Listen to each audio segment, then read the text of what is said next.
नमस्कार दोस्तों, स्वागत है आप सभी का ऑनलाइन बोर्ड स्टडी चैनल में। दोस्तों, सक्षमता परीक्षा का आज का जो पेपर अपडेट है और साथ-साथ काउंसलिंग का जो निर्देश है, आप सभी को देने वाला हूं फुल डिटेल खबर के साथ। और स्लॉट की जानकारियां आप सभी को मिल गई होगी, डेट चेंज हो चुका है।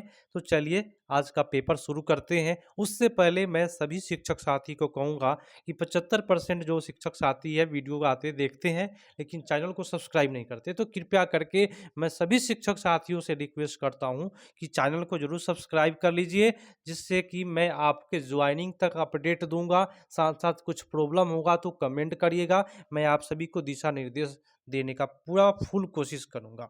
तो चलिए आज का जो अपडेट है देख लीजिएगा। सरकारी छुट्टी और सिपाही परीक्षा के दिन नहीं रहेगा सक्षमता काउंसलिंग का शेड्यूल, और काउंसलिंग की प्रक्रिया सितंबर माह तक चलेगी। सितंबर माह तक एक काउंसलिंग की प्रक्रिया चलेगी और री काउंसलिंग जो होगा मैं आपको खोल कर पूरा बता देता हूँ, लिख लीजिए कहीं। री काउंसलिंग 2 से 3 बार होने वाला है और सितंबर माह तक तो ये सीधा सीधा काउंसलिंग चलेगा। उसके बाद अक्टूबर महीना आपका री काउंसलिंग चलेगा, उसके बाद आगे की प्रक्रिया होगी। जिनका काउंसलिंग डेट 10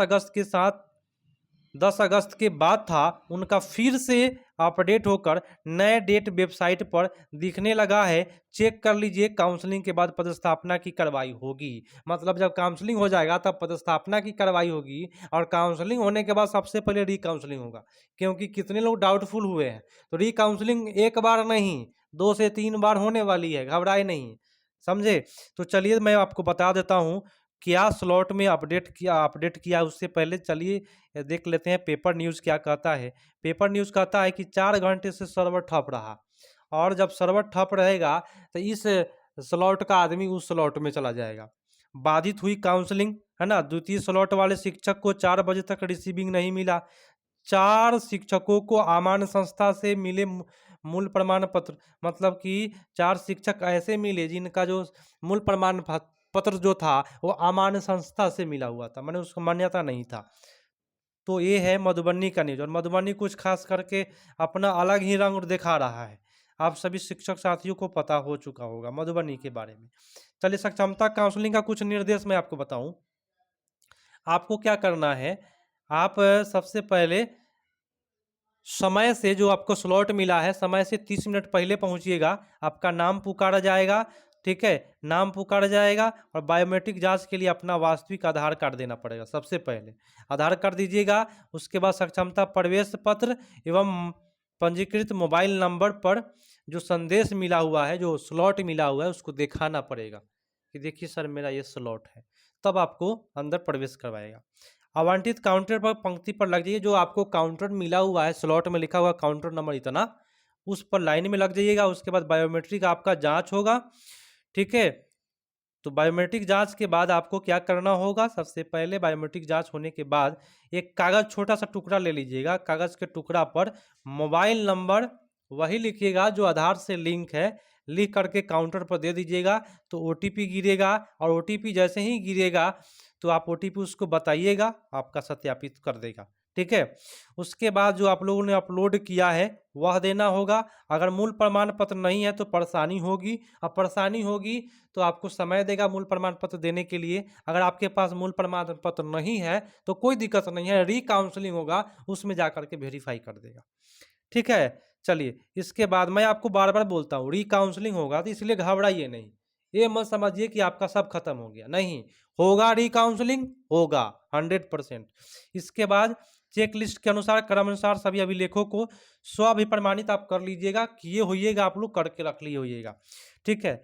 इनको फोटो स्टेट फाइल के अंदर, अब देखिए फाइल पर क्या लिखना है, अब कुछ नया लिख लेना इसमें। फाइल में, फाइल पर, फाइल को काउंटर पर अंदर दे देना है। देखिए फाइल के ऊपर क्या लिखना है, स्लॉट लिखना है। फाइल के ऊपर क्या लिखना है, स्लॉट लिख लीजिएगा, स्लॉट लिख दीजिएगा। और उसके बाद फुल डिटेल अपना लिख दीजिएगा, रोल नंबर, ठीक है, जो भी है, यूडेस कोड स्कूल का, ये सब चीज़ मैंने आपको बताया था। वो सब चीज़ जो भी डिटेल आपके पास है, जो भी आपका पता है, सब चीज़ लिख दीजिएगा। लेकिन स्लॉट और काउंटर नंबर सब लिख देना है, डेट लिख देना है, ये सब जरूरी है। एक नया चीज़ जोड़ लेना है बस, बाकी सब चीज़ आप जानते हैं।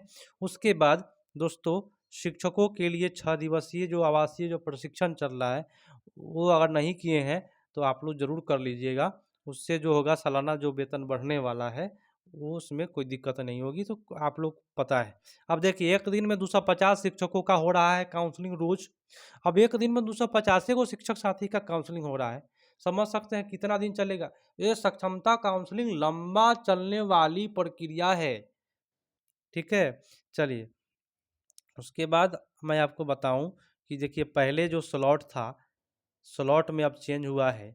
इनका स्लॉट जो था 23 को था, अब 24 को हो गया है, काउंटर नंबर 1। ठीक है, उसके बाद एक और स्लॉट जो मैंने आपको दिखाया था, 21 तारीख को स्लॉट था, ये 22 तारीख को स्लॉट हो गया है। और एक स्लॉट जो मैंने बताया है ना, 22 तारीख को था स्लॉट, 23 को हो गया है। तो स्लॉट की जो डेट है वो चेंज हुआ है, और अधिकांश लोगों का स्लॉट में नाम दे दिया है जिनका नहीं दे रहा था। ठीक है, और कुछ लोग बच गए होंगे, उनका भी आगे दे देगा। तो दोस्तों, मिलते हैं अगले पार्ट में। आज का जो अपडेट था वो काफ़ी महत्वपूर्ण अपडेट था, और स्लॉट में चेंज हुआ है। पेपर अपडेट मैंने आपको बताया, साथ साथ काउंसलिंग का जो निर्देश था, क्या क्या करना है, ये सब चीज़ प्रक्रिया मैंने आप सभी को बताया। आगे भी मैं आप सभी को हेल्प करने वाला हूं, इसलिए मेरे चैनल से ज़रूर जुड़ जाइएगा। आगे जैसे जैसे अपडेट आएगा, पल पल का अपडेट मैं आप सभी के पास पहुंचाने का कोशिश करता हूं, और आगे भी करूंगा। जय हिंद। सब्सक्राइब जरूर करें, लाइक ज़बरदस्त करें।